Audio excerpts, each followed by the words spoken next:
Moving on. The name of this argument is El-Sirab teleological argument, or the mirage teleological argument.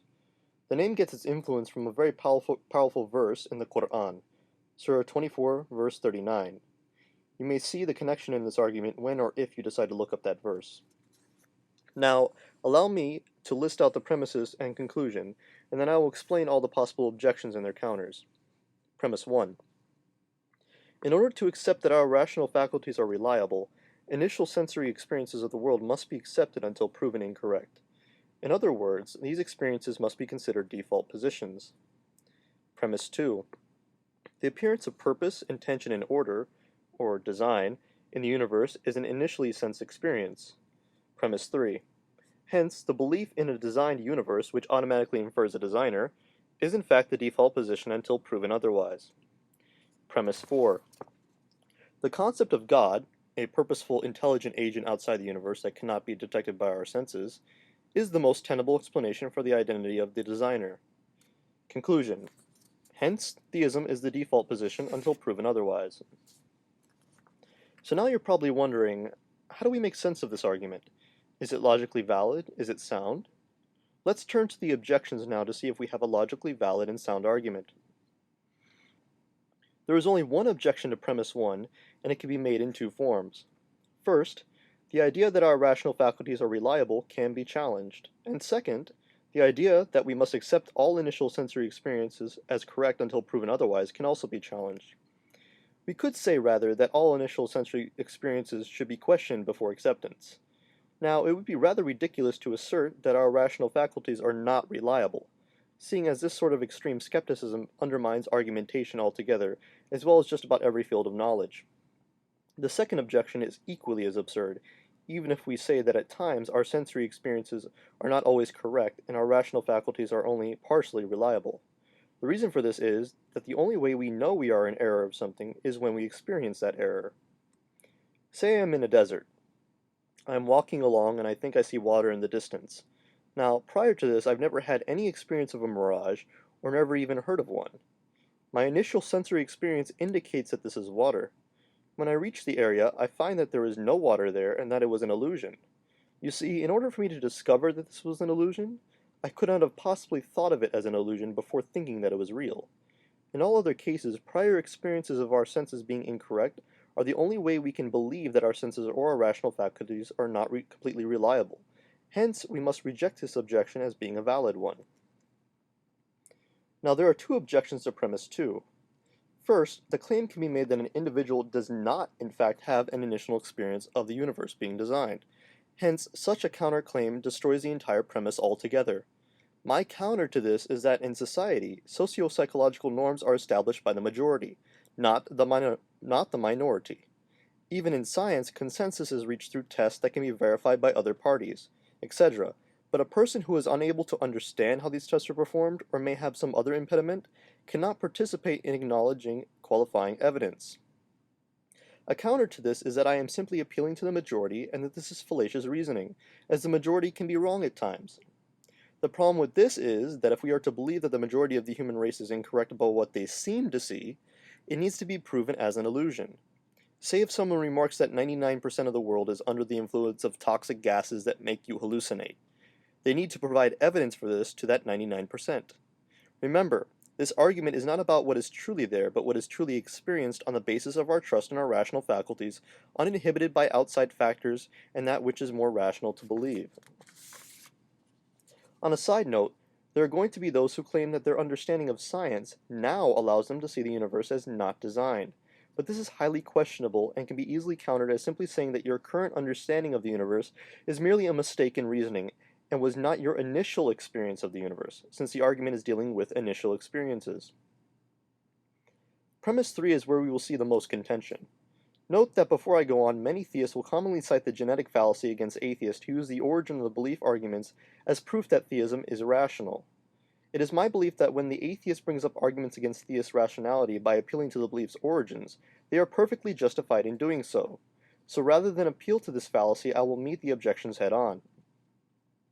What should be the first obvious objection to premise 3, then, is evolution through natural selection. While I am an ardent believer in evolutionary theory, I obviously do not hold to the line of reasoning that evolution has proven that design is illusionary.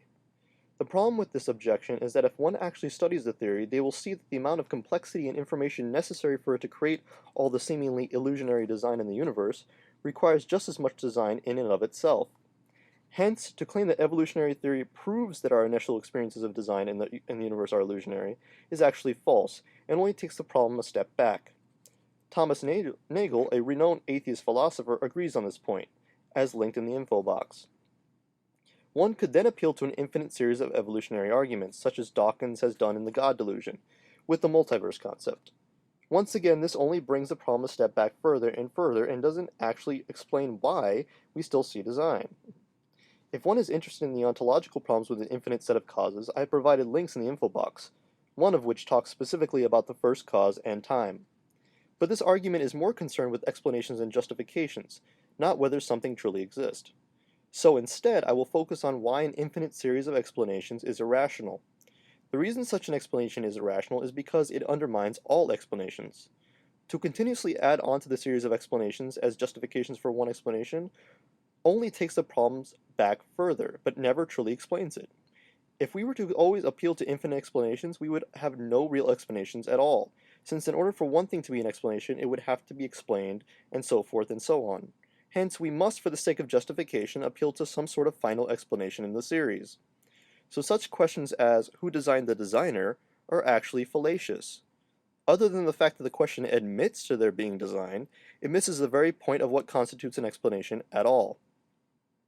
The second major objection to this premise is that humans anthropomorphize, and that on account of this, the universe as having design is merely our misfiring of this evolved ability for survival. Dennett explains that there are three stances regarding our view of the universe. 1, that there is a physical stance. 2, that there is a design stance. And 3, that there is an intentional stance. Each three stances helps us to understand the universe, but appealing to, say, stance 3 as opposed to stance 1 is more effective for survival in certain cases, such as when a bear is chasing you. It isn't helpful to know the chemical makeup of a bear when it's about to bite your face off. It's only helpful to know that it's running after you. Now, surprisingly, there is no mention of Stuart Guthrie's work, Faces in the Clouds, A New Theory of Religion, linked in the info box. Released prior to anything Dawkins or Dennett have authored on religion, which argues that all religion is anthropomorphism. Perhaps Dawkins and Dennett didn't see it as an important work, or perhaps as most of the new atheists these days, they aren't that educated on the subjects they talk about. The problem with this objection is that it assumes, without any evidence, that religion is a misfiring of the basic ability to apply purpose and intention to the world around us. It attacks the concept of universal anthropomorphism as being irrational only for the use of survival, yet at the same time sees some form of agent or passive anthropomorphism as correct, especially in dealing with the sciences or other forms of knowledge. While I agree that there are times where we anthropomorphize incorrectly in our understanding of the world, such as when we ascribe faces to clouds, this is because we are able to compare it with something else. The objection, then, that we anthropomorphize the universe is not an objection at all. Of course we anthropomorphize the universe. That's because that's how we understand the universe. What needs to be shown for this to be an objection is that we are anthropomorphizing the universe without justifiable reasons. The objections to premise 4 are perhaps the most fun to tackle as we've heard some of them before. For instance, we've heard from skeptics that the designer may actually be aliens. The problem with this argument is that it assumes that something that is part of the universe can design the universe. This is nonsensical. Others may say the common satire, the universe was designed by the flying spaghetti monster, or some other imagined creature in an attempt to ridicule theistic belief, and show it to be ridiculous on account of lack of sufficient evidence. The problem with this objection is similar to the first, in that it claims that objects or entities from the universe are explanations for the universe. The atheist then may retort that the flying spaghetti monster is outside of the universe and only takes the form of spaghetti when it comes into the universe. Well, so be it then. But then you'd be arguing for some sort of monism, which in fact makes you a theist. So the argument still prevails in that you've admitted that theism is more rational, and now you simply have to prove to us all that God is a flying spaghetti monster. Good luck with that. One could go on to suggest the absurd notion that a non-purposeful, non-intelligent agent designed the universe. But this doesn't make sense, since in order for the universe to be designed, it must have a designer. And in order for something to be a designer, it has to have intention and purpose. And finally, the old objection of God of the gaps. I truly believe that this will be one of the primary objections to this argument, that this is a gap-filling argument. but to the contrary it isn't. In fact, it's quite the opposite. An argument for initial experience does not equate to filling any gaps. When one commits a God of the gaps fallacy, they are trying to explain something they do not understand by inserting God into the picture. This argument does not claim to know that God exists, nor is it inserting God into the picture. Rather, it is saying that the picture is what it seems to be, and that this is the most rational way to look at it. In conclusion, theism is the default position until proven otherwise. Thank you.